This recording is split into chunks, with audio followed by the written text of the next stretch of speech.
Time for Tech Talk Tuesday, number 75. 75. 75. 75 weeks in a row, y'all. That's amazing. What a blessing.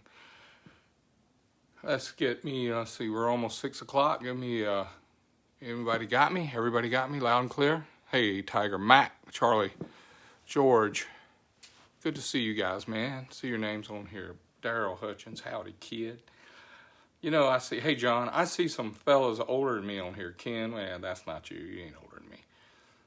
You might act older than me, but you ain't really got that many miles on you. Hey, Josh. Hey, Charlie. Sean, how y'all doing? Thank y'all for tuning in. Thanks for watching. Somebody tell me a sound. Hey, Sam, that's a good friend right there. Hey, Bruce, Carrie. Y'all give me a sound check. You can hear me good. Do I need to turn it up? Do I need to speak up? Hey, Nat, Terry Dewey, and also a time. Hey, Ronnie, official Facebook time.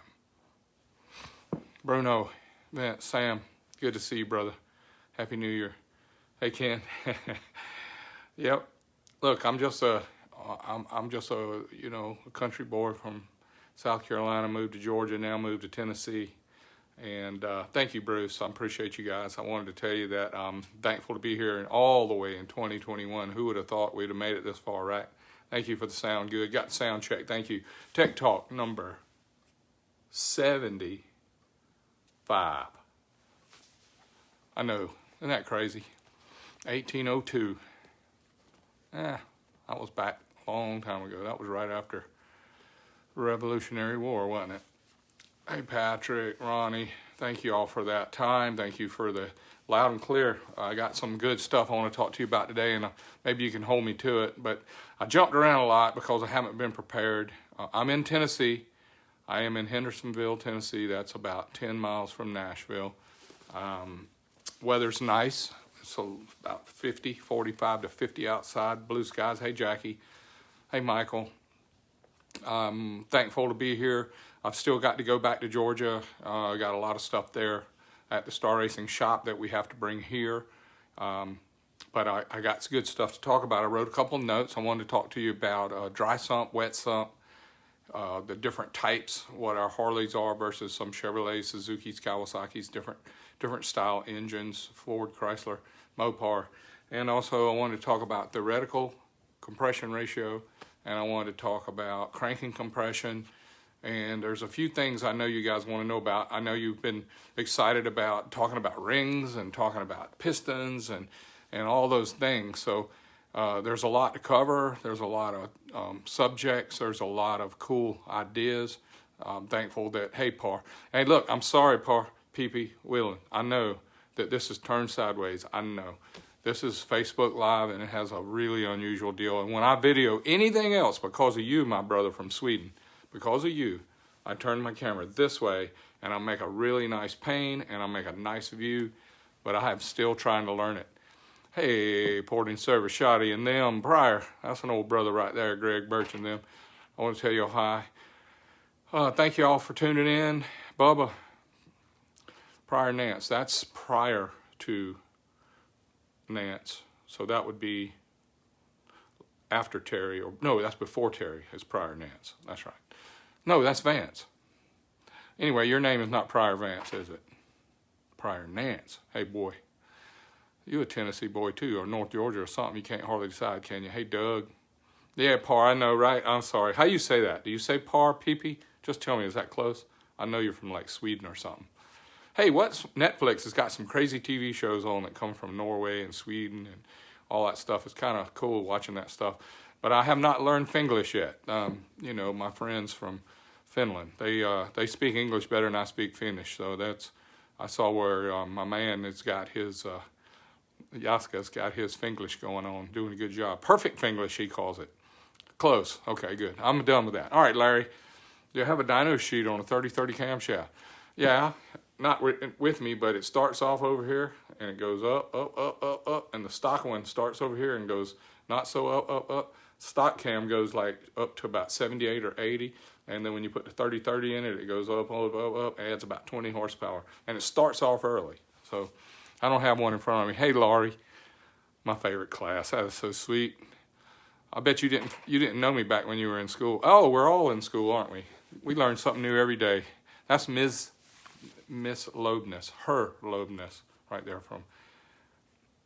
I'm going to give her a little commercial from Webcam. Man, she makes cams for everything. There's nobody knows how many cams for how many different engines they make cams for. You can't even hardly think of an engine they don't make cams for. And I've been thankful to know them my whole career for being able to fill in when we need it and help when we need it and be able to come up with a new idea. Wonderful, wonderful. If you're in the motorcycle racing business, you may have heard of them, but I know they do a lot of car cams, probably more car cams than they do any kind of motorcycle stuff, but that's cool. Hey, Steve. Hey, Greg. Do I still do modifications? Most of my modifications are in my mind now since I've retired. I am not retired from racing. I'll probably be a drag racer probably till they put me in a box or burn me or cook me or put me in an urn. I don't know what they're going to do with me, but I love drag racing and I'm going to keep drag racing. I live near Music City Dragway here. I live near Bowling Green. I will go back to my friends at Silver Dollar. I'm going to do Hogs Gone Wild with my friends. I have a lot of friends that watch on here that know. Yeah, I'm still at work. I'm working on hot rod parts and pieces and ideas. I still do. Thank you, Paul Miller. Yeah, this is how I look for my whole life. I just got more miles on me now. They put me out in the sun for about 40 years, and this is what happened to me. I got white. I mean, I used to be white, but now I am really white. My hair, my beard, my face. Oh, my gosh. One thing I got that's really cool that everybody doesn't have on here, but I'm going to try and show you.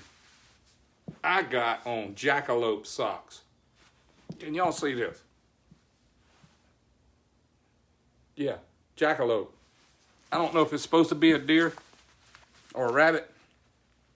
I think they're jackalope socks. Anyway, yeah, I got them for Christmas. Cowie Mike is watching.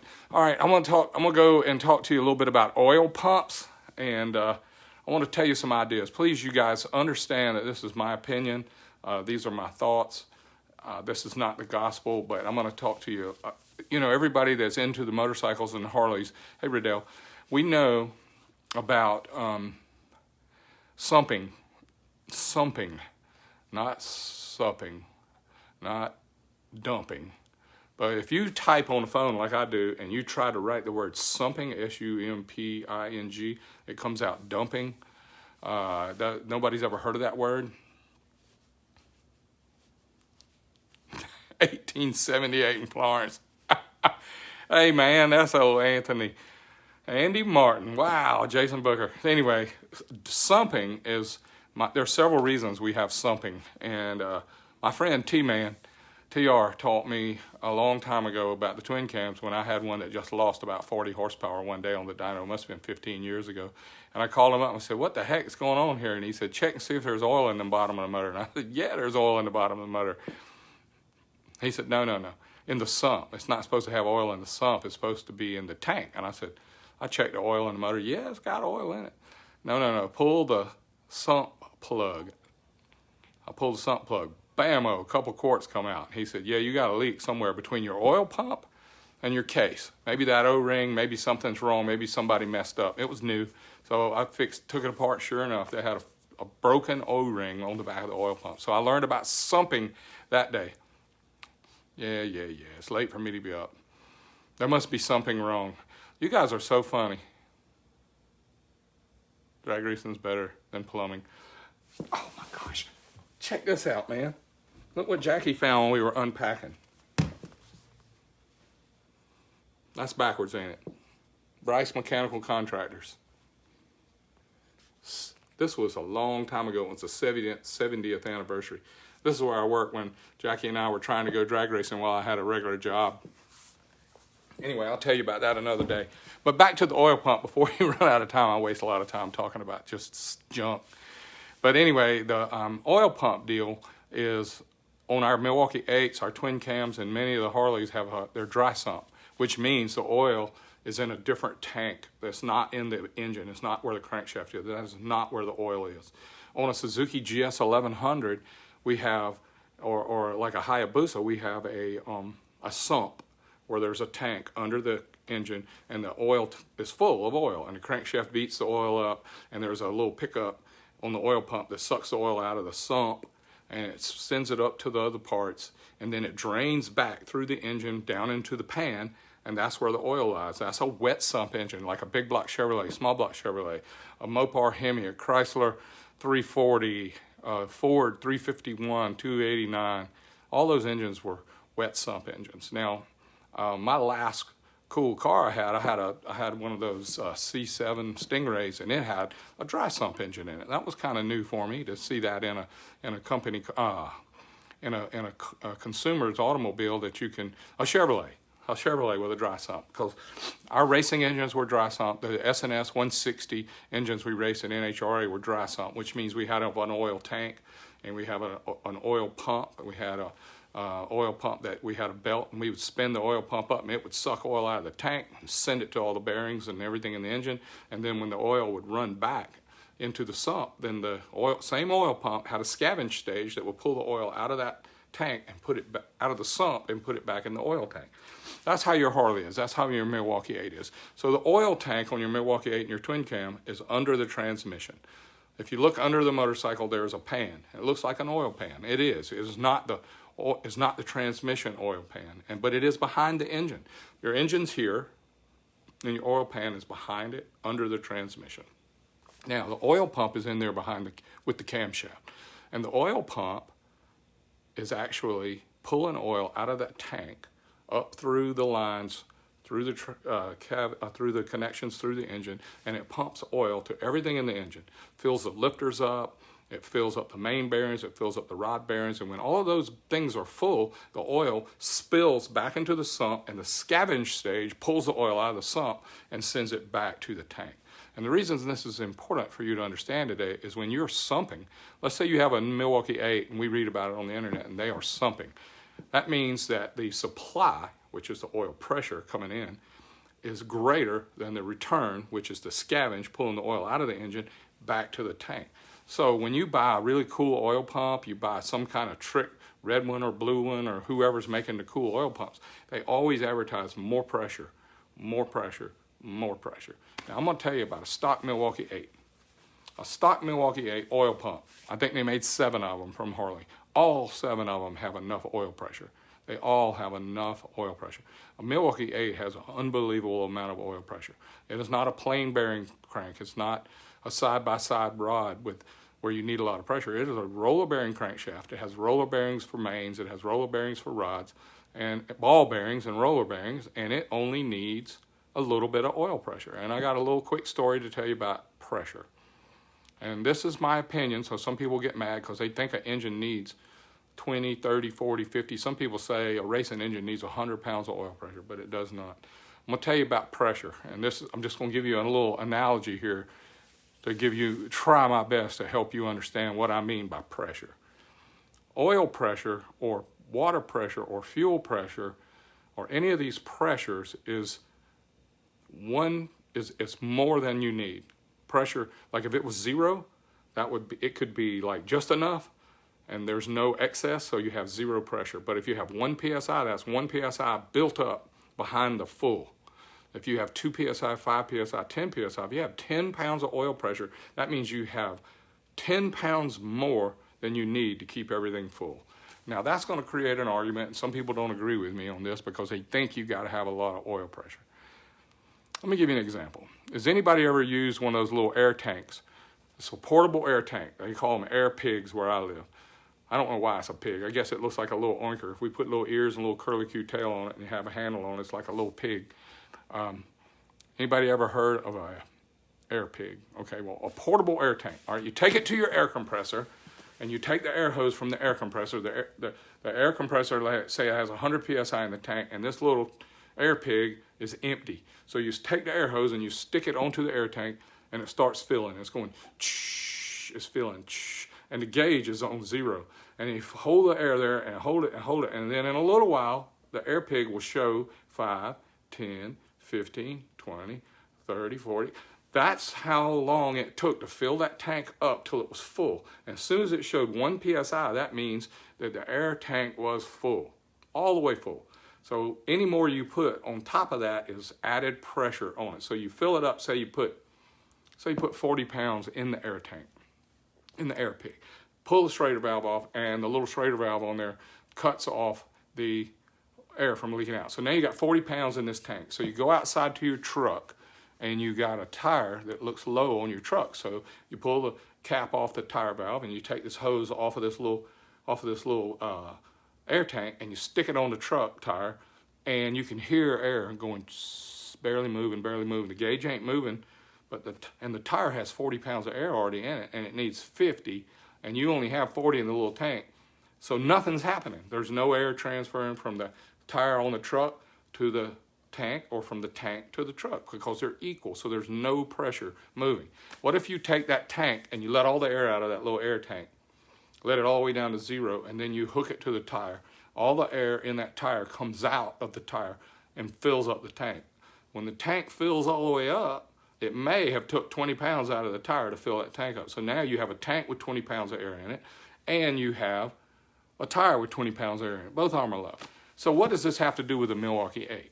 Well, when your oil pump pumps all the oil out of that tank, and it fills up the lifters, it fills up the all the engine bearings, and its bearings are spilling over into the sump. The lifters are pumped up and shut off. They're pumped up tight. The lash is tight. Push rods are pumping oil up to the rocker arms, and everything's returning oil back to the tank. And it shows 40 pounds of oil pressure. That means that your oil pump has supplied everything you need at that speed, and it has 40 pounds of excess pressure to keep the volume and the pressure on the bearings. Now, if you're going 4,000 RPM down the road and you're going 100 miles an hour, say, or 90 miles an hour on the interstate where there's no law enforcement, and you just set the cruise on 100 or 90 miles an hour and you just run it for about 20 minutes at 4,000 RPM, whatever gear you got to be in, somewhere along the line with that 2017, 2018, 2019 Milwaukee 8, somewhere along there, the pressure is going to fill up that motor, the oil pressure, until the return or the suction or the scavenge can't keep up. The supply is bigger than the demand. So eventually you're going to get 1 ounce built up in the bottom end, then you go in the sump, then 2 ounces, then 3 ounces, then 4 ounces, and then eventually the crankshaft's going to start whipping it and beating it, and it's going to get really, really hot. And then when that happens, all of a sudden now it starts pumping more oil into the sump, and the scavenge cannot keep up to put the oil back in the tank. Now you're sumping. You've got more supply than you have return. More supply than return. I put supply and demand, but I really meant to put supply and return, because our oil pump on a dry sump supplies the oil, and then it returns the oil back to the tank. So what you really want is, you don't want an oil pump with more oil pressure. You want an oil pump with more scavenge. You want an oil pump with more return. You want it to be able to keep the sump empty back in the tank, and you want the pressure to keep the bearings full. And that's something they struggled with for a long, long time at Harley. And then somewhere around 2017, something happened where they came up with a better plan for a cheaper piston, a cheaper ring package, smaller rings, smaller oil rings. They went really, really little, and they got I'm sure that the company that made the rings is awesome. I'm sure the company that made the pistons is awesome, and I'm sure the company that made the cylinders is really awesome. So this is not really any of those vendors' faults. But the motor company wants to make the most money, just like you do, just like I do, just like everybody that's in business. They want to make money. We want to come up with the very best product. We want to supply the very best product, and we would like to make a profit so we can buy food and house and gasoline and clothes and shoes and some really cool socks and maybe a nice shirt. But we got to have a little bit of money to do that. So I believe, and this is me talking out of school, so don't hold me to it, but I say the stockholders and the people that the owners and the stockholders of the motor company want bigger returns, bigger returns, bigger returns. They want to make profit, profit, profit. Labor prices go up, parts prices go up, so they start shopping vendors. They didn't call the best piston company in the world and say, we need your best piston. They didn't call the ring manufacturer and say, we need your best ring. They called the piston manufacturer and said, we have $10, and we want the best piston you can build for $10. Piston company goes, wow, we can't really build a nice piston for $10. But then the motor company says, well, you know, it's millions and millions of dollars on the order. So the piston company says, well, dang, I'd really like to sell that. So let's cut back. Let's make the pistons really cheap. Let's cut down on the tolerances. Let's don't go through a lot of QC. Let's just get them done to meet Harley's spec. This is just me talking out of school. Don't quote me on this is what happened. But at the end of the day, we ended up with a poor ring seal. We ended up with maybe some pistons that have the bad fit for the rings. We ended up with some rings that are too small for the job. We ended up with some cylinders that are bored and honed really wrong. And when they torque the engine down, put the engine together, the cylinders are not straight, they're not round. And then we're making more horsepower now on a new Milwaukee 8 stock. They make 100 foot-pounds. They make 120, 115 foot-pounds stock. They make a lot of torque, a lot of power. That power puts pressure in the crankcase, in the combustion chamber, and it creates cylinder pressure, and the pressure goes past the rings into the bottom end, and we already have a really questionable supply and return situation going on with the oil pump. At 4,000 RPM, constant speed, constant RPM, we've got blow-by going on because we got a ring seal problem. We've got more pressure in the bottom than we've ever had. Now the scavenge is really struggling. Now the pressure is really struggling, and the heat is building up because we got combustion heat getting by the cylinders. We have combustion heat, 1,000 degrees, 500 degrees. It's getting into the crankcase. We have mega temperature getting past the pistons. We're going to seize up the pistons. We're having an oil supply problem because now the tank is empty and the sump is full, and we've got a giant 8-inch flywheel that's beating the oil up like you beat eggs in the morning to make scrambled eggs. So we're having a heck of a time going on there, and everything goes south. So this is an opinion. Now, thank goodness for all of this going on for us in the hot rod industry, is because we get to build the nicest pistons at the most cost. We get to get the nicest rings made with the most highest expense because we supply parts, our industry, we supply parts for the few of you that want the best, not the cheapest. We go buy a new Harley Davidson. Can you imagine a guy buys a $50,000 CVO, puts a 131 Screaming Eagle kit in it, and he goes and shows off to all his buddies, best looking bike, so awesome. Everybody loves it. He goes and hangs out with his buddies, and then he goes outside to crank it up, and it smokes or it knocks or something, or it's cutting out, it's running on one cylinder, and it sounds like it's overheating and struggling because it is, because it's sumping. And what if everybody's out there running, let's say, who can run to the next bar the fastest? And here you are, you have to pull over the side of the road and cool off because your engine ran hot and it sumped and it seized up the pistons and you got to call a tow truck. The worst thing you can do as a man is have the nicest bike in the world and go out there with all the roosters and all the bulls with the nicest bike, and it makes the most power, and you pull off the side of the road and everybody has to wait on you, they have to come back, they have to find you, you got to call a tow truck. Now I'm embarrassed. Yeah, that ain't what I wanted. That ain't what I wanted. Anyway, there's lots of reasons we're having trouble with the sumping, and we need an oil pump that scavenges more than it has oil pressure, because the worst oil pump, the 7th worst one they ever made, had enough oil pressure. So when you go out there shopping and you need to get this kind of pump, this kind of, they got I call the guys the marketing predators, the ones that have the really cool ads. They've got all the forums full of the superhero guys that say you got to have this pump, you got to have that pump, and this is the only pump that works, and this is the only pump that works. There's a lot of things going on. The reason I wanted to break it all down for you today was to tell you the combination of the supply pressure is big. And when you buy one of those really cool pumps, you up the pressure. It was already a lot, now you got more. They better have fixed the scavenge side. And I'm gonna give you a good example is S&S came out after another guy up in New England somewhere came out with a really cool pump. It was a 3-stage, I think it was. It had more pressure and double scavenge, and it really worked. So S&S came out with the TC3 for the twin cams. That's a good pump. Also, Harley has a gold one that they sell for the twin cams where it has more scavenge than it has supply. That's a good pump. And in our pro stock engines, our S&S 160s we ran and won all those races and ran all those years with that 160 V-twin, turned 10,000 RPM, we have On that little oil pump, we had a -6 supply line, put 10 PSI in the engine at 10,000 RPM, 10 pounds of oil pressure through a -6 hose. And we had a -12 return. We had 3 or 4 times the stage of returning. And this also, you got enough oil to the bearings always look new, and you needed to scavenge all the oil back in the tank.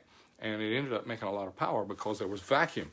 Instead of crankcase pressure in the bottom end, where we're adding to the problem by having combustion pressure going by the cylinders and rings, instead of combustion pressure leaking by the cylinders and the ring, now we had vacuum under the pistons that was keeping that pressure in tow, so that we were actually returning the oil back and creating a negative atmosphere under the piston so the rings could stay sealed, and so we could keep the combustion pressure above the pistons and the crankcase pressure below the pistons, and the whole oil pump and drivetrain, the whole combination was really, really happy.